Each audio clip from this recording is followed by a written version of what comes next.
Welcome to the Afternoon Snack Podcast. I'm your host, Meredith Root. This is a podcast Well, hold up. I want to be part of the intro, too. Okay, go ahead. Never mind. You can do it. Okay. Like I was saying, I'm Meredith Root, former engineer, CrossFit Games athlete, and owner of Tactic Nutrition. That was the one and only Alex Parker, former lawyer, also a CrossFit Games athlete, and co-owner of Tactic Nutrition. This podcast is about fitness, health, nutrition, CrossFit, business, mindset, and things that grind our gears. Wait, hang on. Ivy wants to say something. Go ahead, Ivy. She's shy. No surprise there. Our goal is to give you something to think, talk about, hopefully make you laugh a little along the way.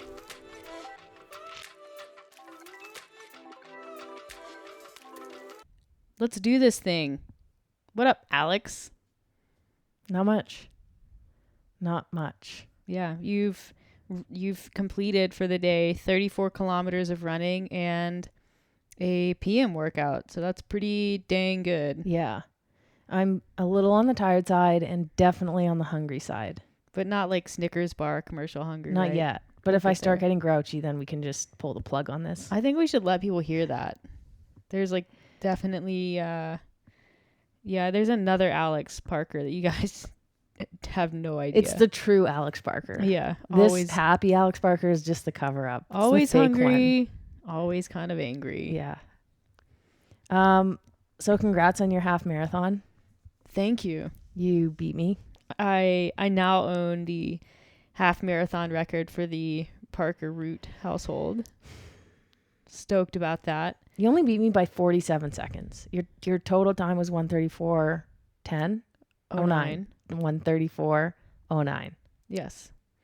And yours was 1:34:54. So I think actually that's 56. 56? You said 56. Oh, well, whatever. We'll go with around 45 seconds. Yeah. So I don't know. I feel like that's a pretty big 45 seconds. I kind of feel like it's not, but we can agree to disagree. I mean, the record is like, gonna I feel like I stand... could go and run a half marathon this weekend and beat you. Okay. I mean, there is one this weekend, so. I know. Yeah. I'm tempted. You should. You want me to text Mike? I'll text Mike. We'll get you in. I don't know. But I did run quite a long distance today, so I'm not as prepped as you would be. Yeah. But I still think I could beat you. I mean, it's all talk until it happens. Mm-hmm. So until it happens, I own the half marathon record for the family. So, I mean, not including your dad. So what went really well? What was the highlight of doing it? The highlight of doing it, I think, was for the first time, maybe ever, but definitely in a long time, everything kind of went exactly like I wanted it to go, and like how I hoped that it would go. It went to plan. Mm-hmm. And so usually there's something that comes up, and it's not like I was feeling like 100% before it. I was feeling good, but my hip has been kind of bugging me, and right before a big event, you always start noticing things that are bothering you. And so my hip flexor had been bothering me. I actually skipped my last easy run on Thursday, which was supposed to be like 6 kilometers. And I was like, I'm not going to do that because I want my hip to feel as good as it can be. But then the morning of, I'm kind of walking around and I'm like, I think I have a hot spot on my foot. On the outside of my right foot, I'm like, what the heck? I mean, that feeling when you have one of those. Yeah. And I get one on the right of on my right foot sometimes. And I was like, what the hell am I going to do if my foot is bothering me for this whole thing? And then of course you get in it and you don't feel it at all. But the conditions were, so the race was in Banff National Park, which is an awesome place to run just generally. I think it's really, really scenic, and the temperature was perfect. It was like 8 or 9 degrees Celsius, which is like upper 40s, low 50s in Fahrenheit. And it had been calling for some rain. It was dry when we were driving up there, but and it was dry when the race started raining a little bit at 7 kilometers in.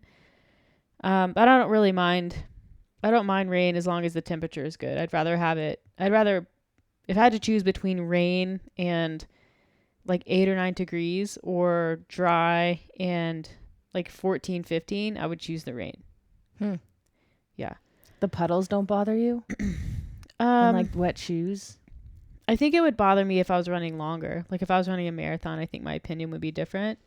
But I know that it's fine because a couple weeks ago, I had a 14-kilometer run at race pace and it was like pouring. I mean, I think you were out there that day too. So I knew from that day that I can run at speed in the rain with fully soaked shoes and it's not a problem. So I wasn't worried about the rain. I knew it was a possibility. And so when it started raining, it didn't really faze me. But the run went well. I started, I guess, in the front group. So I didn't remember from 2018 I didn't realize that a minute 30 was like the fastest lineup, like the fastest place that you could be. So I was like right there at the front. There's another girl with me and then it was all dudes.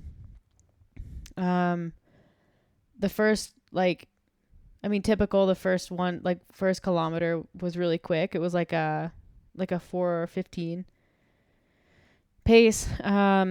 Cause you're with people and you're kind of jockeying, and Banff, like the trail narrows about 400 meters in. So you kind of want to be like not with a crowd of people when that happens. So I ran quick to get out like ahead of that. And then settled into around a 4:25 pace for like the first 5 kilometers. And there was a big group of people, not big, but like a group running right behind me for the first 5K, which was annoying because it's like, it was a little bit windy and I felt like they were just kind of parked behind me and there was no one in front of me to break the wind. And it's courtesy. If you're going to like sit behind somebody at some point, you should maybe consider running in front of them. I don't know. Is it? I feel like that's for biking. Oh, I mean, yeah, that's what I'm talking about. It's for biking. But I feel like the same rules should apply for running. Like if you're going to drag off me for 5 kilometers, like at least give me a 500-meter break. Yeah. Every once in a while. But yeah, I didn't feel like the Banff course is slightly uphill for the first half. It's an out and back. So you actually run a little over 9 kilometers out, turn around, run 9 kilometers back, and then there's an additional loop that they add on to the end so that you finish, like, because the finish line is not right where the start is. It's on a different road. So you kind of run like through this park, and I like that. I thought it was nice to have a little bit of incline. It's undulating. It's the mountain, so you get a little bit of elevation, but felt really good. Like through the turnaround, like really no fatigue at all, other than like, what you would expect running like a quick 9 or 10K. I felt like my heart rate was really in control. Like some of the quicker training runs I've done, when there's any kind of elevation or something, I feel like I have to kind of like regain control of my breathing and my heart rate and stuff like that. And it never really happened. It was actually about 9 or 10 kilometers in, not quite halfway, I kind of realized like I'm feeling really, really good and I'm running uphill. Like, so I started thinking to myself, like, there usually comes a point in a half marathon or a marathon where like, it's like an oh shit moment. Like this kind of hurts. And are you speaking from experience? Yes. Yeah. I mean, 2018 I feel like is unfair because I was totally untrained, prepared. I think your oh shit moment was when you signed up in 2018. Yeah, that's true. But I never really had that. And so I realized at like 9 or 10 kilometers, I was like, I just kind of started repeating to myself, like, you're crushing this. You are crushing this. You are going to crush this. Like, because I knew that as soon as I made that turnaround at 9.5 kilometers, it was, with the exception of like a few undulations, it was fairly like a gradual downhill. And so, I kind of like grabbed onto that, and I was, I always kind of talk to myself when I'm running, or I try to, even when it gets hard, I try to stay in control of what I let go through my head. And it's usually like, it's supposed to be hard. Like you're in control, stay in control your breathing, stuff like that. And I was still doing that, but it was a lot of like, yeah, you're crushing this. You're going to like, you're gonna beat your goal time. You're gonna come in like potentially a minute ahead. Did you feel like you were in like a state of flow?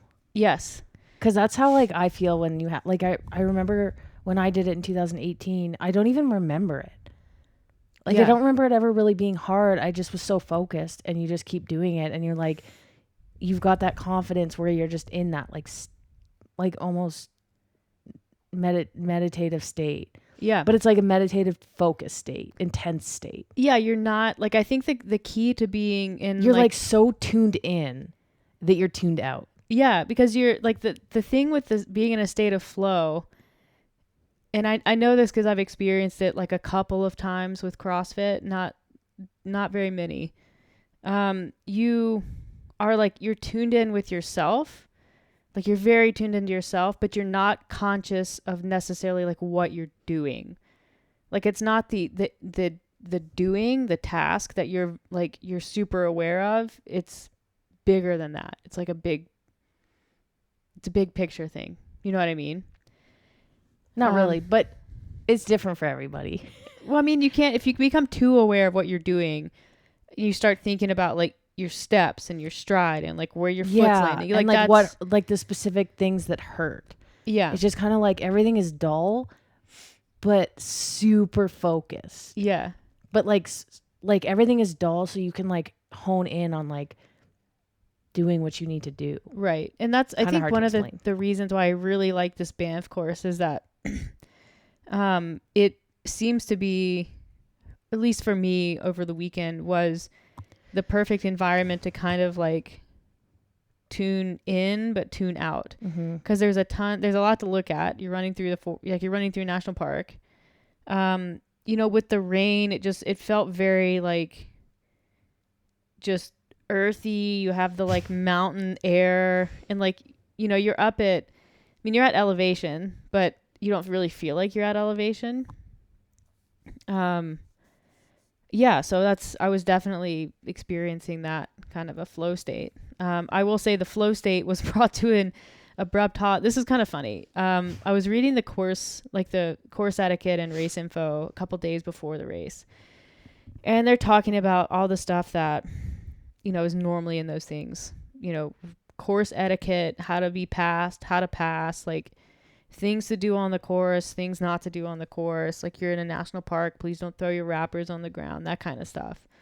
And then I scrolled down, and there was a picture of a train, and it says this course does cross the, what's the name of the Canadian Pacific Railway? CPR. Yeah. It does cross that. They're like, in the event, like, our race organizers are aware of the train schedule. In the event that there is a train, there are timing mats. So you cross the timing mat and you're held before the train.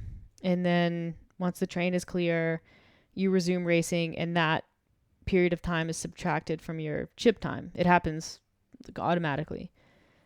And for some reason, as soon as I read that, I was like, I bet this happens to me. And sure enough, I was running with this guy, and we were together for the last like 6 kilometers or so, and we were coming up to the railway crossing, railway crossing, and I hate wayways. They're the worst. I heard it before I saw it. What is that accent? What are we doing? I don't know, but it's like, it reminds me of something. Yeah, I can't put my finger on it. So the twain, if we had been 20 seconds faster to that point, we would have not gotten caught. So it sucked because we were running up to it, and the guy was like, "Damn it!" And I think I said something similar, and he was like, I hate stopping. And of course, like, everyone hates stopping. And at 18 kilometers, which is where that train was, there's only 3 kilometers left. You don't want to start running again. And that's exactly what it felt like. We were stopped for a couple of minutes, and people kept piling up behind us because everybody's just getting caught, right? Some people, like, I look back and it was like they saw the train and then they started walking. And I was like, you idiots. Like, there's a timing. Yeah, I bet you a lot of people don't read that full race package. I didn't sprint to it, but I didn't slow down at all. Yeah. So anyways. You should have tried to, like, beat the train. They had a picture of someone, like, running across the trail. Really? That's hilarious. Yeah. They were like, don't do this. But I was like, if I had been a little faster, I would have done that. Because there's no arms or anything to go around. Yeah. You don't have to wait on that. So we weren't quite that fast.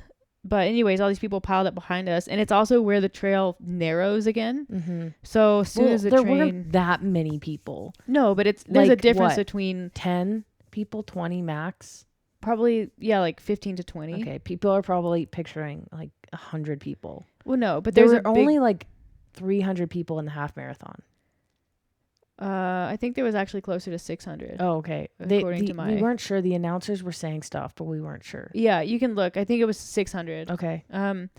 So anyways, but this trail, like after the train crossing, it's a trail where you can run 2 wide, maybe 3 if you're shoulder to shoulder. So now you have 20 people all together in this one portion of the trail trying to go. And it was kind of annoying because there were people who were way back, like trying to jockey and like get up front. But I'm like, you're 2 minutes behind. Like, what are you doing trying to get in front of people who were 2 minutes ahead of you? Like, so you were saying you beat my time against all odds. Oh, I don't know if that's the case. It was a tough restart and then just kind of a anxiety inducing crowd that was right there. And then it kind of stretched out. You thought that something bad had happened at that point. Because I was waiting just after the train. Yeah. I didn't hear any train. So, based on my timing, I was thinking, well, she's effed it up. I thought were just off pace. Yeah. Because you had come by me and you were, according to my time, about 2 minutes off pace, which is possible. Yeah, it wasn't out of the realm of possibility. And so every time somebody came around the corner and it wasn't you, the three of us, my parents and I were like, oh no. And at one point my mom was like, come on, Meredith. But then I ran by you. You noticed the big pause though. Yeah, and we sat there and we're like, this is so odd. Long break in between people. And then like a huge group, and we're like, wow, what a big group. And it didn't dawn on you that it was a train until like I ran by. Because I didn't even understand anything you were saying to me. Because I said there was a train. I didn't hear that. I knew you were trying to tell me something, but I was so distracted at trying to get a photo of you. I didn't hear it. Which, like, epic photo, because you got me right in the middle of the word train. Yeah, so that was how that happened. But then there was a girl who had come up behind me while we were waiting, and she was maybe like 90 seconds behind, 60 to 90 before she caught up. Mm-hmm. And then she was running right behind me when we restarted. Like, she had kind of like got up to the front with me. And it was so annoying because I was like, if this chick makes me sprint in, like, more than I'm already gonna like pick up my pace, if I have to like all out sprint to beat her, I'm gonna be really pissed off. But why would you need to sprint to beat her? Like, to just look like you've beaten her? Because you wouldn't have actually lost to her. Well, yeah, I would have raced her in just for like, because who wouldn't do that? Would you not do that? No, I probably would. Yeah, you would. I was like, I really don't want to do that. I don't want to have to like all out sprint the last 100 meters. That's not the mood I'm in. Like, I was planning on speeding up, but not like because sprint. Nobody at the finish would have known that you were caught by the train. So they might say, "Oh, there's Meredith. She finished 3rd overall." Yeah, and look, she didn't even try to get 2nd. What a waste of a person. I know, and I didn't want anyone. I get that. I get what you're saying. But so we were coming around like the line. She was right there with me. She was ahead of me at one point. Like, I was just kind of following her. And then I got around her on a turn, and we were probably in the last 200 meters. I kept like looking back to see if she was there, and she was. And she said, "I'm not going to race you. You earned this. Like, but let's go." You didn't tell me that. I thought I did tell you that. Because then I'm like 200 meters from the finish, and I'm like, there's a girl behind you. Yeah. No, we had already discussed it. But she made it clear. She's like, she wasn't interested in cruising in. Mm-hmm. She's like, I'm not going to race you, but we got to go. Yeah. And so, And you were like, oh, shit. I mean, I was planning on running in quick, but yeah, so that would made me happy, and it was a good way to finish. So yeah, and like body wise, I didn't have anything bothering me. Like I think towards the end, when you pick up the pace to like a sub, 4 to run it in, like my hamstrings started getting quite fatigued. But most importantly, I crossed the finish line and did not have the same reaction as I did in 2018, which was F this, I'm never doing this again. Yeah. I think I crossed and I kind of, that was hard. Got a Gatorade or two and a muffin and waited for Vanessa to run in. Yeah, one of my clients also ran the half, and her goal time was sub 2 hours. And she came in a lot earlier than I expected. We were waiting kind of in the finish area, and everybody else was on like camera duty, and I was just waiting. And I looked at the time, and it was like 1:53, and I'm like, I'm just gonna run to the porta potties, and the porta potties were like right near the finish, and I come out of the porta potty. She was basically right there, and I was like, I came out cheering for her. Like I had because I was a little further up, and I had gotten pictures of her, and I turn around as she's running by, and I just see Alex like sprinting out of a porta potty, like, "Come on, Vanessa!" I was like, that is what I wish I had gotten on film. That was hilarious. But I saw her finish, and that was the most important thing. Yeah, and she did great. She was like 4th overall for her age group. I was 2nd overall for females. And then, so my goal for this was to come top 5 overall and then win my age group. And of course, I looked it up, and the girl who won with like an 88 minute, which is just blazing. She's in my age group. So good for her. 2nd overall and 2nd in my age group.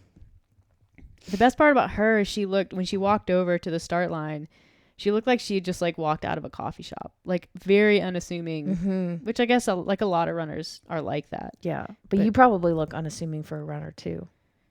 I mean, I look like a meatball with, people, I don't think I look like a runner.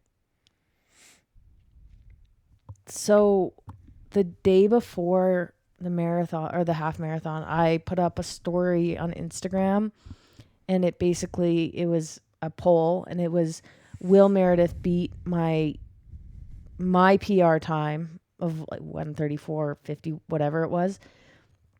Yes or no. It was on Tactic, I think. Yeah. And I think 17% of people said no. She's not going to beat your time. Which, like, I feel like people have been following along. They know I'm training for this. They know it's my goal to beat you. I was kind of surprised by that number, that there were that many people who said no. But joke's on you guys. I always do better when I think someone's doubting me. This has been the case my entire life with just like the way that my brain works. I kind of go through life with a bit of a chip on my shoulder. It's like everything, school, work, athletics. Like it is motivating to me to feel like I'm beating the odds or like doing something that I shouldn't be doing, or defying expectations or things like that. And yeah, even if I know that it's not the case, I have to like fabricate it a little bit in my head. Like I need to like Michael Jordan. Yeah, I need to believe on some level that someone out there is like, nah, she can't do it. She can't do that. She can't run a 1:34. She can't go to the CrossFit Games. Like, hand to the Lord.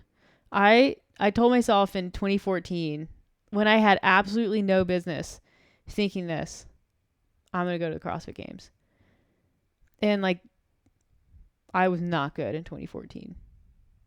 But I needed to make that goal so that I could create this mental space where like I knew that everyone around me, or a lot of people, were thinking like, she's not going to make it. What the hell? But I need that. I need that. So what if you didn't have it? What if 0% of people didn't doubt you? You would have to make it up. Yeah, or like pick someone and have a rivalry with them. Like, So like talk about that in more like an academic career setting. Like, because you've had success there. Yeah. So, yeah, I guess academically, like I wouldn't say that I was like super gifted, but um, I, I made that my goal. Like I really wanted to achieve. I really wanted to get into a big school, like a big Division 1, like UNC system school, and then I wanted to achieve there. And when I kind of made the when I pivoted away from like pre-vet and like, a lot of people were like, well, it's going to take you 5 years to graduate undergrad now. And I was like, no, it's not. So I got out in 4 years and, had the wrong degree really to go and work for the company that I worked for. Like they just didn't hire people like me. They hired like strictly chemical engineers, and that was the way that they did things. And I was like, no, but you're going to hire me. I'm not a chemical engineer, but you're going to hire me. Like, because it doesn't matter. So it's like you have people doubting you, but a lot of confidence in yourself. Yeah. Because I know what I'm capable of. I know what I can do if I set my mind to it, because I've been doing it my whole life. Like I make a decision that I want to do something, and that's all it takes really. And then it's, I do whatever it takes, both from a work ethic standpoint and actually putting in the work. And then, from a academic career standpoint, I put a lot of work into building a network and making connections with people who could open doors for me. And that's really important in my field specifically, like because I wanted to go work for the company I wanted to work for. I knew that I needed help to do that. And so it was not only work academically, but work to go out at like get out of my comfort zone and make connections and network with professionals and people who, I knew if I made a good impression on them, that they would help me. Okay, so how does failure play into this? Like you talk about like, oh yeah, all it takes is to like make a decision and you'll achieve it. But like there's failure along the way. So like, do you ever like actually doubt yourself? Yeah, I mean, like technically I've never done an interview for a job that I didn't get a job offer for. Yeah, but you failed at getting to the CrossFit Games. Sure. Yeah. I guess I was able to, I've been able to reframe failure pretty easily my whole life. So it's really only a failure if you fail to learn from the experience. And so I'm able to consider outcomes objectively for the most part and self-assess. So I think that's where a lot of people struggle when they fail. They're not willing to step in front of a mirror and really like take a hard look and ask like what caused this? What could you have done better? Because I think for people, athletics, academics, executive level people, there's kind of this deep rooted feeling of not inadequacy. It's not inadequacy in the way that like you would consider it on a psychological level, but there's always this feeling of like I'm not doing enough. And I think that never goes away. It's never gone away for me. It's like I still have that feeling. Okay, but I would I would argue, because I've only known you for like a period of time in your life, and like I've seen growth from you. Like in, I can't remember the year, 2017. Yeah. Or no, 16.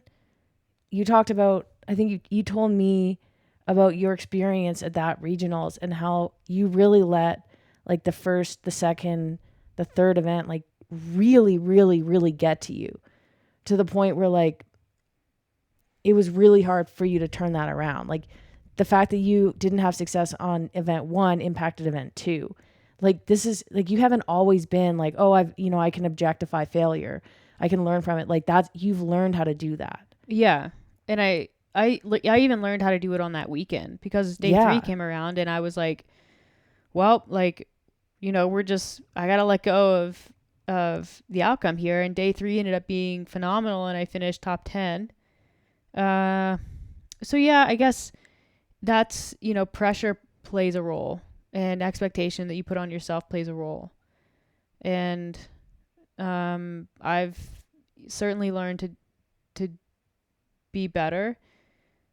I've definitely failed at that. Even after the 2018 games, I struggled with that, and I let it really sour my training for almost a year because I had not let go of the expectations that I placed on myself.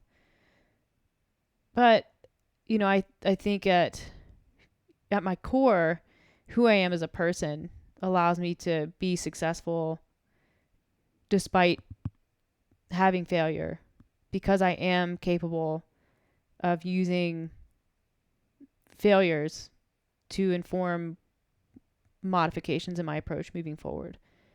And that's been the case. Yeah, that makes sense. It's interesting. I was talking about this to my mom when you were out running the other day, and like you and I are very different, and I can touch on that. But I think there are a lot of people out there. I mean, I see it from a nutrition standpoint, and I think I don't even know if we've talked about this on the podcast. I'm sure we have to some degree. But I do think that the fact that there is potential for failure deters a lot of people from like chasing a goal. Whether it's actually signing up for a half marathon and like putting yourself out there and making yourself vulnerable. Like the fear of failure is so overwhelming that it stunts like your growth as a person. Like you can't even learn from failure because you don't even put yourself in a position where you can fail. For me, and we were laughing about this the other day, like we've achieved a lot of the same things kind of along the way, like a lot of academic success, a lot of athletic success. We both kind of got our dream jobs, high level jobs in our careers right at the beginning. Made it to the CrossFit Games. We've had success in running more recently. But it's interesting because I've kind of gone through my life in a completely different way, completely different motivation. And I don't know if it's because like and I'm not saying that you didn't, but I love sports so much. I love learning so much that I kind of go into things like, oh, I'm going to see what I can do. Like the first time I ran a marathon, I didn't even set a goal of sub 3:30 until the night before. I was just like, I'll see how fast I can go. And then my mom was like, well, let's pace this out. And it was kind of like, well, maybe sub 4 hours. What would that be? Yeah. And then we kind of, figured it out. And then, even, like I work hard and I try to do my best always, always, always. But even the half marathon in 2018, there was no goal. I was just like, I'm going to go see what I can do. Yeah. And getting to the games was the same way. I never had the goal of making it to the CrossFit Games. I had the goal after I made it to the CrossFit Games to get back because I enjoyed it. And that just meant like training for the training as hard as I could and delaying my career a year. But I went into regionals every year like, I'm going to see what I can do. I never had a goal at regionals other than to do my best. Yeah. It was, and that's still the case. Like I want to do my best, and you set small goals, and at the end of regionals, if I didn't make it, yeah, there's like a sense of like, I fell short. My best fell short of the goal. Whether that goal was even set by me, I don't know. But it's interesting, the motivation, how different it can be for two different people who are very similar. On paper. Yeah. Like I've never done anything to prove somebody wrong. Never. But you've also never had a reason to prove somebody wrong. Yeah, maybe no one's ever doubted me. Yeah. But I think I grew up with, I could have been someone who you looked at in high school and, doubted that I would have a decent outcome in life. Yeah. And like that, I don't even think I knew when it was happening why. I think I dealt with some anger issues as a as a teenager and young adult. And that, the reasons for that, I don't really know. I'll have to talk to my therapist about that. But I think that it's a multifaceted issue for me. But I think for a long time, I did deal with like feeling a little bit inadequate. Mm-hmm. Like I needed to prove something to people, because in proving something to other people, I was also proving something to myself. And then it morphed over time where like it became more about proving something to myself. And then it became, I know I can do this, so I'm going to show you. Interesting. Yeah. Yeah. Like even when you said and a lot of, high level executives or people feel like they're often not doing enough. Like, I've never felt like I'm not doing enough. I feel like I can do more. I guess that's probably the better way to put it. Is Yeah, that there's always something that can be done. Always something more that can be done. Yeah, it's like you get a B and I don't feel like, oh, I'm inadequate. It's like an A is still on the table. Let's shoot for that next time. Yeah. And like I'm a solid B student, so nothing wrong with B's. B's that get degrees. I think actually the term is C's get degrees. C's do get degrees too. We're not C people. We're B people. But yeah, just kind of like a bit of a interest. We discovered this on the way home. I was talking about Meredith, and we were, it was on the drive home from picking up her race package from Banff. She was running 2 days later, and we were having this conversation. I think the important it's super interesting, I think. Thing, yeah, and you mentioned this, is like you can have an abundance of confidence, which I would say I kind of go through life with a lot of confidence. I think you have to in your situation. Like I said, like if you didn't, then you probably develop confidence with every time you prove somebody wrong, which is frequently. And I have a lot of confidence, and I don't, like, I spend a lot of time reading and learning, and like I have this weird like memory for information, and like it's rare that I'm wrong about something. I mean, I wouldn't go that far, but yeah, but you know what I mean. I'm definitely right when it comes to our arguments. Okay. So you're usually wrong in that scenario. But our arguments are dumb and we shouldn't be having them. But anyways, I think what's important, and you said this, is like there's a limit to that. And it's like, as soon as you allow your ego to be involved, like I have a lot of confidence, but I wouldn't say I have a lot of ego.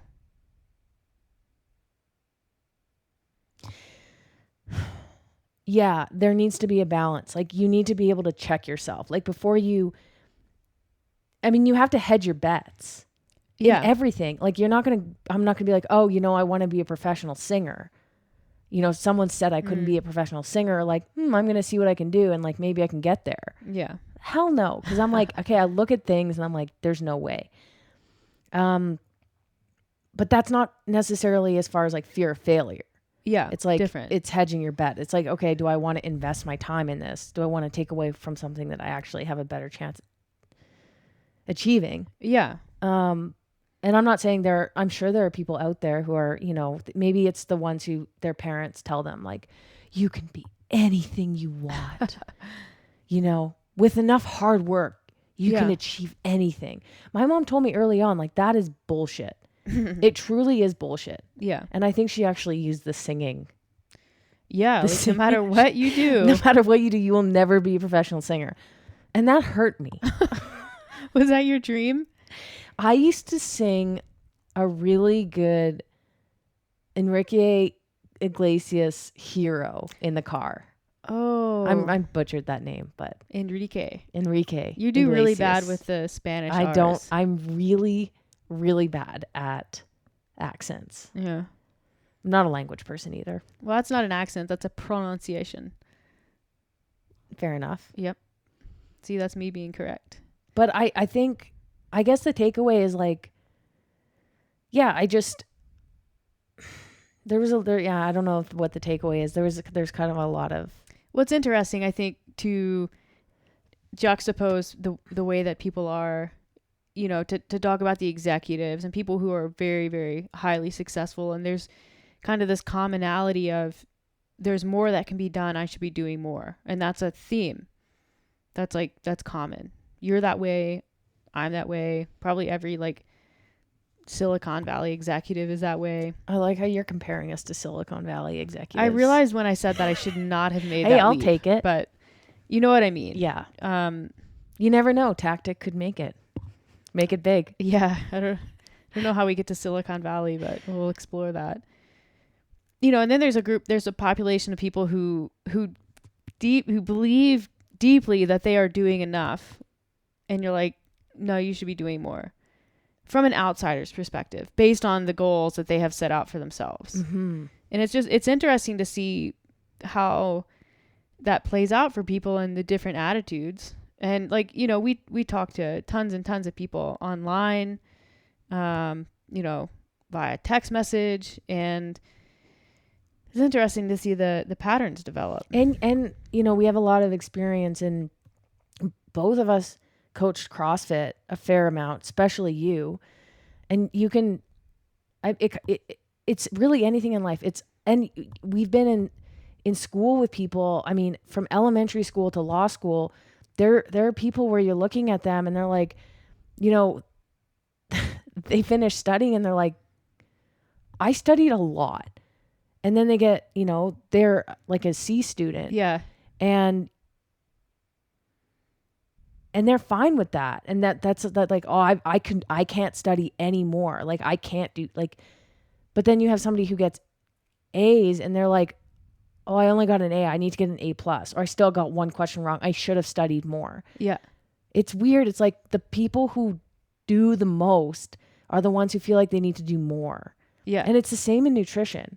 It's like the ones who are having the most success are the ones who are like, but I feel like I can do more. And then you have the people who aren't really having success, but they're like, oh, but I'm not eating McDonald's on Tuesdays anymore. That's a lot. That's better than what I was doing before. Yeah. And that's fair. It is better. And you work with those people. You want everyone to have their own version of success, and it differs in every area of life. But I guess it's more just an observation. Yeah. It's interesting. It's even in fitness, it's like, oh, I work out so much. And it's the person who's doing, not really enough of the right things, not really pushing very hard. I don't know what they're comparing themselves to. Maybe their old selves, that guy doesn't, a lot of my friends at work don't even work out. Yeah. The fact that I go to CrossFit once a week is really good. But then you have people on the other end of the spectrum who are training, 10, 15 hours a week. And they're like, I need to be training more, harder. I'm not making progress fast enough. Like, of course, people fall in the middle, 100%. But these people on the extremes. It's so interesting. It's super interesting because that's the pattern that I see. There's a balance between like recognizing that you're making progress and you're doing better than you used to do, while still maintaining the drive to do better. Mm-hmm. It's the drive to do better that becomes an issue, because some people think, well, last year I would have not worked out at all, or I would have like had, 20 beers this week instead of 12. And like, it's really important to recognize that and to pat yourself on the back, but it can't stop there, because the second that it stops there, now progress is halted, and like a reversal of behavior becomes more likely. Like there always has to be a drive to continue to improve. Mm-hmm. And that comes, like, we could talk all day about the psychology of behavior change and like what systems need to be in place for that to happen. But just, yeah, it's interesting. Do you want to talk? We actually have a certain topic we wanted to talk about. How delaying gratification. Yeah. And that kind of plays in. Oh yeah, for sure. And it's, again, when people are trying to make the gratification goal or topic really transcends nutrition, fitness, health. Like you can talk about the problem with instant gratification with any relationships success and finance, academic, professional. Like it's such an interesting topic, but really there's so much value in delaying gratification. and making, and I know we don't really like to use the word sacrifices, but I think within the context of, we're going to make today less satisfying than it could be from a whatever pleasure standpoint. That's the best way to put it. So that we prolong or make it more likely that the future is more enjoyable or better. Yeah. Whatever that is. So the other day I was on Instagram and I saw a post and it said, if you want to do something that you don't have a desire to do in the moment, instead of thinking about the action, think about the feeling after you've completed the event or whatever. So for example, if it's a workout, if you don't want to do a workout, don't think, oh God, and like imagine yourself working out and it being hard and taking up time and just feeling exhausting. Imagine yourself being done the workout and like the sense of satisfaction, the endorphins, the shower and the meal and just being done with it and having, sense of satisfaction, I think is the big one there. But it can even be like, it can be the act of not doing something. Mm-hmm. It goes the same way. For sure. It's, but I said to Meredith, I'm like, this is how I go through my entire life. Like I always think, okay, what is it going to be like when I do this or don't do this? Yeah. I'm very much a planner. Like I don't ever procrastinate. Like it's just, I'm not bragging. It's just like the way I am. And it's to a fault. Like I will do an email at like 9:30 p.m. because I'm like, I don't want to wait. And like, I just like doing, Yeah.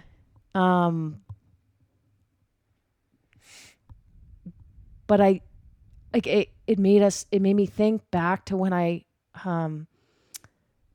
was learning I think I was in behavioral psychology. We learned about the marshmallow experiment. And it was a study done on 4-year-olds.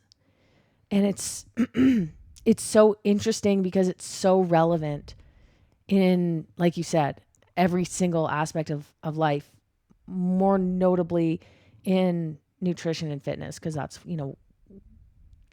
I would say it's actually most notable in finance. Yeah, actually, it's probably everything. Yeah. But I'll just explain the study for those of you who aren't familiar. So if you just look up marshmallow experiment, you'll get a ton of stuff. But it was done in the 1960s and 70s at Stanford. And what they did was they presented 4-year-olds with one marshmallow. And then they told that child, you have 2 options. You can eat the marshmallow whenever you want, or wait until the experimenter returns, which would be about 15 minutes later, and you would get 2 marshmallows. So the message was small reward now or bigger reward later. Some children broke down and ate the marshmallow, and then some were able to delay gratification and earn 2 marshmallows.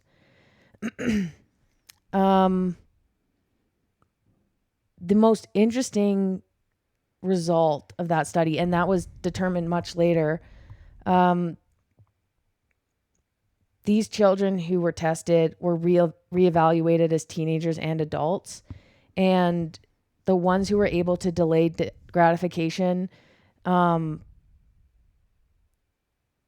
had higher SAT scores, social competence, self-assuredness, self-worth, were rated by their parents as more mature, better able to cope with stress, more likely to plan ahead, more likely to use reason. They were less likely to have drug problems, other addictive behaviors, get divorced, or be overweight. They actually, each minute that the preschooler was able to delay gratification translated to a 0.2% reduction in body mass index 30 years later. That's super interesting. So really what you're testing there, and like kids basically have no like long-term foresight. It's really difficult because they don't, like, their frontal cortex isn't developed. So you're asking a kid to think 15 minutes in the future. That's like asking the adult to think forward, like, I don't know, a year.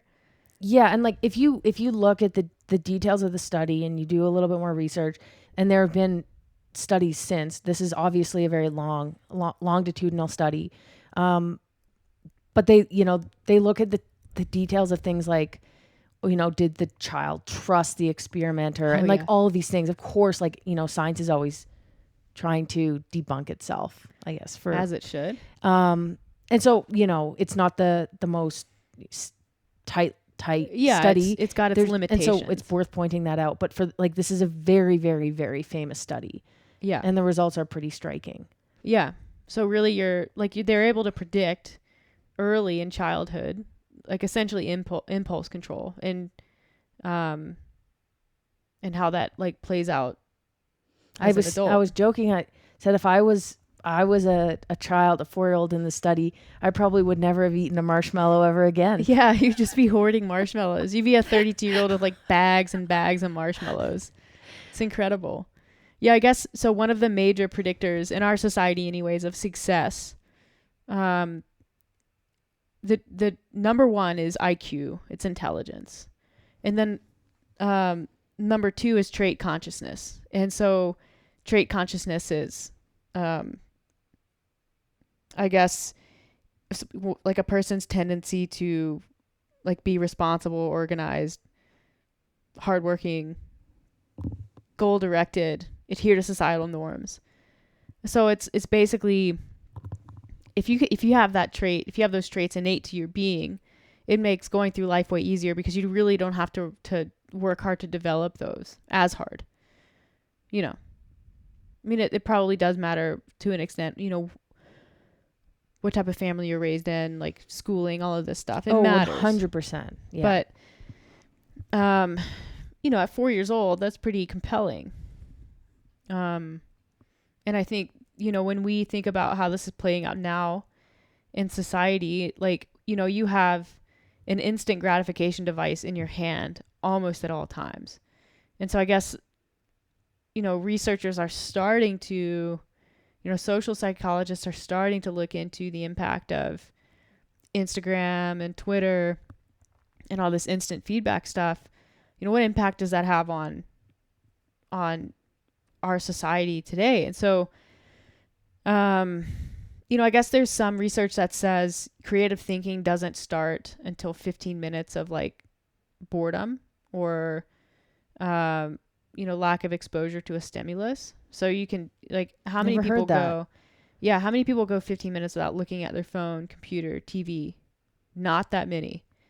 So it probably is like starting to have an impact on our creative thinking as a species. And then, it affects our spending patterns. It affects, we can get Amazon Prime next day. You can get same day. Oh man, you can get groceries delivered. I love Amazon Prime. I know, but imagine that you don't have the restraint with your spending that, that you do. Mm-hmm. It's, I guess, I'm a cheapskate. There's some, I think the majority of, or some crazy percentage of Americans have less than $1,000 in their savings account. And people are spending on credit out of control. And it's because you can get whatever you want exactly when you want it. And that has interesting effects. And so I was listening to this guy talk, and he said he asked people for one week or one day to carry around with them a notepad. And so first thing is you turn all the notifications on your phone off, like email notifications, social media notifications off. And then in the notepad, you make a mark each time you go onto your phone to check social media or email. And then at the end of the day, you dedicate a few hours to count those up. That's his joke, not mine. Yeah. And then each day for the next week, you aim to reduce that number by 5. And so 5 fewer like phone checks until you're, obviously at the end of the week or 2 week period, it's quite a bit less, but it does a few things. It demonstrates, or it identifies the problem, which is the desire, which is really important. So the first thing that you become aware of when you start trying to become aware of how often you're seeking out instant gratification on social media, the first thing you become aware of is the behavior itself, because you have to be aware of it to track it. And then the second thing is it immediately allows you to track progress, which we know is super important for changing behavior. So if we say we've set out to change the behavior of like social media addiction, that's a great way to track it. And then number 3, I think, is it allows for,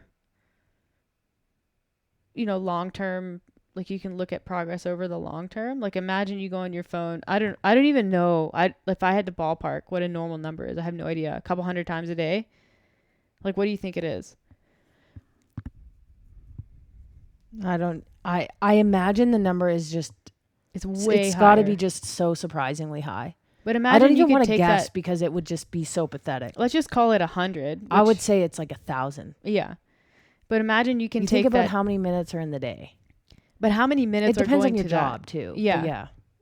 So you reduce that by 1,000. 1,000. If you can reduce Do what that they by, think. 2 hours is 120 minutes. I know So yeah, 1,000 is probably on the high side. it is. But if you can reduce that Not a by numbers person. 50 to 75%, that's a massive time improvement. Yeah. And like imagine the repercussions or the the benefits of that transcending into other areas of your life. So yeah, it's interesting. I think with regards to, like, to bring it back to like health and fitness and nutrition, the instant gratification thing, we feel that and we see it because people want results and they want results fast. And that can be weight loss results. It can be people that walk into the gym and they want to look like, their trainer who's been working out for 20 or 25 years. And it's like, no, you can't, like, unless you have freaky genetics, like that's a time thing. You got to be okay with really delaying gratification to make physical change of any kind. And I'm talking about delaying gratification for years. I think when most people think about changing their body and they think about, what they think they should be able to do in 3 months, I bet you that's more likely to be a 3-year goal. Maybe even longer. Yeah, I think that it's funny. People who don't understand how the body works and like how nutrition and fitness impact the body. I've had a couple clients like this, and it's the body. And so when you drink alcohol dehydrates you. What? And so like you can drink one night, and everyone knows alcohol has calories and like causes you to get fat if you drink. Poisonous? It's a lot of calories, yeah. So like alcohol kind of gets a bad rap for when you want to lose weight. It's got whatever. So I had a client who would drink every weekend, and on Monday would say, well, I lost 1.5 pounds. It's a miracle. And I'm like, and so people like that, and that's just one example in like that positive reinforcement just like messes you up. It's not even positive reinforcement. I mean, it is, I guess. It's like, oh, it's okay to drink because I won't gain weight. It's like the one metric you want to see change. But again, it's like you're not thinking long term here. You're not like understanding what this impact is having. Yeah. It's like taking $100 out of your bank account every single day, but only looking at it and comparing it day to day, rather than comparing it over the course of a month or 2 months or 3 months or a year. Yeah. That's a problem with weight loss. Anyway, back to the you're looking at me. Did that make any sense? It did. Okay. Yeah, it was. I love your analogies. I love when you go on an analogy roll. Okay, back to the marshmallow, because we're talking about instant gratification, and we're nutrition coaches and we talk about nutrition a lot. Instant gratification in nutrition is a really big problem. Mm-hmm. It's not even in nutrition, it's life. It's just like you go out for dinner and you want to eat the donut. The donut's there, you want to eat it. You want to order the nachos. The nachos are in front of you because your friend orders them. How do you refrain from eating the nachos? How do you stop at half a bag of chips? So, interestingly, these kids, as a 4-year-old, not eating a marshmallow is pretty tough. And some of them, they used what they call hot and cool strategies.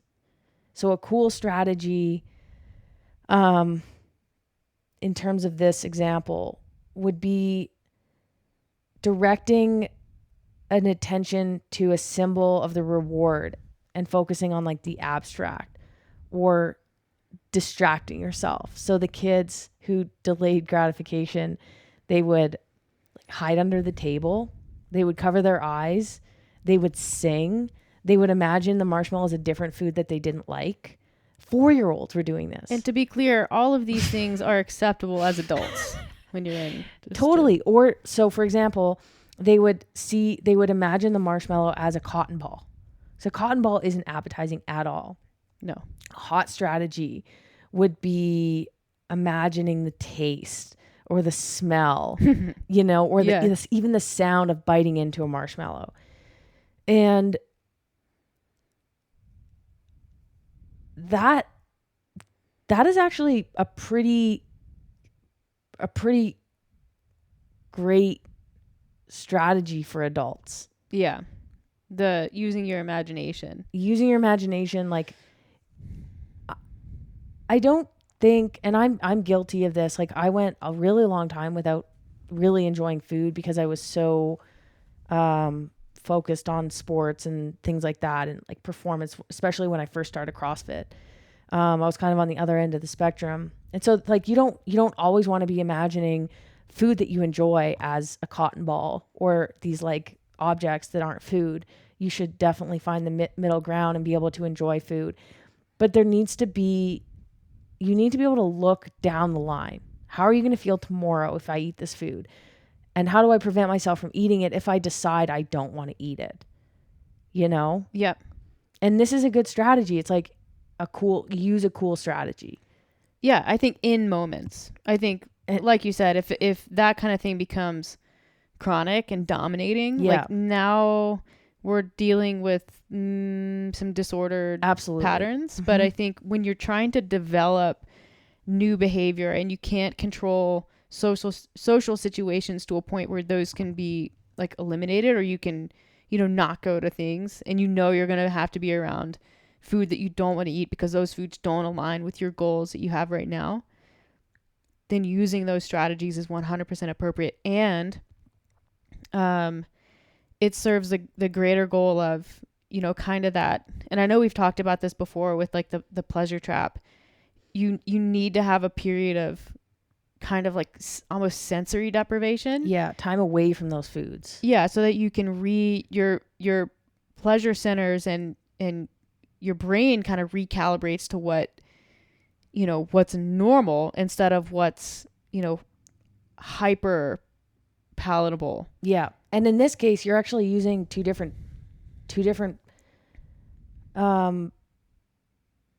brain areas. Mm-hmm. So like there's the pleasure center, which is eating sex. It's like that, it's where instant gratification is kind of is fueled. It's our primal like monkey cells. I want to have sex with this woman right now. When you're already in a relationship, it's like, go and do that now. I want that now. Whereas like if you can switch over to using your like logical area, which is the prefrontal cortex, then you're using a completely different area of your brain and thinking like, okay, wait. Yeah. Hold up. Should I actually have sex with this person? What are the what are the repercussions going to be here? Do I need to eat this food? Because how shitty am I going to feel tomorrow? Should I maybe stop at one drink? Things like that. And so it's really a strategy. You don't even need to think of it as a strategy of like, oh, how do I not eat this food? It's thinking of it like, how do I use a different part of my brain here? How do I learn to like change my behavior? Yeah. From the kind of the ground up, from like the very, I mean, obviously you can't change the way your brain works, but you can use strategies to make your brain work a little different or to activate different parts of the brain. And that takes, I'm sure, a ton of work. Well, that you have to practice this stuff. Because we're biologically wired a certain way. Yeah. There's a reason why we want to have sex with that girl, especially if you're a man, because that means reproduction and things like that. There's a reason why we are inclined to eat high fat, high palatable, like sugar, high calorically dense palatable foods, because, you know, in the olden days, that stuff wasn't around all the time. And so in order to survive, we needed to get calories in when we could. Yeah. But we don't live in that world anymore. So we need to change our behaviors. Yeah. And that's like, to bring it back to the marshmallow study, that's exactly what that study's looking at, because, you know, kids rely on amygdala and hypothalamus, which are there to basically drive primal functions and to keep you alive and to regulate hormones and, you know, emotions and appetite and sex drive and all of this stuff. The limbic system. The limbic system. It's really sabotaging us. Well, it's there for a really good reason, but like, you know, when you're in a relationship and you want to, like, that's a problem, right? I know. If you can't in control, today's day and age, yeah, it's a problem. yeah, so it's that, like, and the hypothalamus has these, like, it has these like fingers and these ribbons that just go way up into the brain, and it has so much control over our decision making. So it can be a very conscious effort if you're in the habit of being a very impulsive person, to stop using those parts of your brain and start using your frontal cortex and thinking long term and making decisions that benefit future you and not just monkey you. Yeah. Super cool. I don't really know, like, obviously there's the strategy that I suggested, but I'm sure as you dive into this or get, you know, if you really wanted to change, there's probably, I mean, it's probably people who are addicted to things. That's probably a lot of what rehab is. Well, yeah. It's like reprogramming your brain to some degree. Yeah, because you get stuck in that loop of, like, you know, dopamine and serotonin, and that's your whole... It's very complicated. Yeah. Yeah, not to say that, like, food... I think they've done studies where food exposure can trigger similar releases, but I think that the comparison of a food addiction to an actual like a narcotic addiction is, I think they're still quite far apart. Yeah. So yeah, I don't know how we want to wrap this one up, but there's a lot of really cool, like, behavior science and psychology out there, and it helps to, I was listening to something earlier, and it's, you know, he made a big point. It really does help to understand some of this stuff if you're trying to change it. So the more, you're not like anyone has to be an expert in, like, brain anatomy and neuroscience and psychology, but it helps to know, like, you know, what makes what you're trying to do hard. Like, number one, it's like, it happens to lots of people, and there's a really good reason why. Like, there's a reason. And if you can understand what that reason is and kind of name your monster type of thing, it becomes easier to deal with on a day-to-day basis. I think. That's what I believe. Yeah. So, what do you want to leave everybody with? You look hungry. Do you have any issues, like, oh, I shouldn't call them issues. Like, what do you crave, like, instant gratification for? Like, what trap do you fall into? Oh, social media. Same. And it's not even like, what's the crazy thing is, I'm not really active on social media. Like, I don't post a ton. Like, I don't make money on social media, really. I just, like, I'm addicted to the behavior, the having my phone in my hand. And I even moved Instagram off my home page, and that swipe to the second page has become automatic now. So I need to do something else. But just, like, when I'm not thinking about it, I'm on it. And that's the biggest kind of like negative behavior I think that I have in my life that I would like to get rid of. I mean the M&Ms that are in the cabinet. Like I don't have an M&M problem, but like after a meal, I'm like, I like crave an M&M. Mm-hmm. So I notice it there. And like I know we've talked about this before, but just the fact that like it bugs me that I have that, because I don't like when I feel like things have control over me, and that's also why I don't like the Instagram thing, because I know that I'm kind of a slave to it. Mm-hmm. So it is going to be something that I address down the road. Yeah. Yeah. Same. But I think everybody has their things. Ivy, yours? Crinks. Her crinkle balls. Yeah, for sure. Okay, well, thanks for listening. We hope you enjoyed this one. Went a little longer than anticipated, and we left something out, but we'll bring that something back for a later podcast, maybe. Like and subscribe if you enjoy the podcast. Follow us on Instagram at Tactic Nutrition. You know where to find us on personal. And if you ever want to hear about a topic, just shoot us a DM and we'll do our best to get it on the podcast. So thanks again.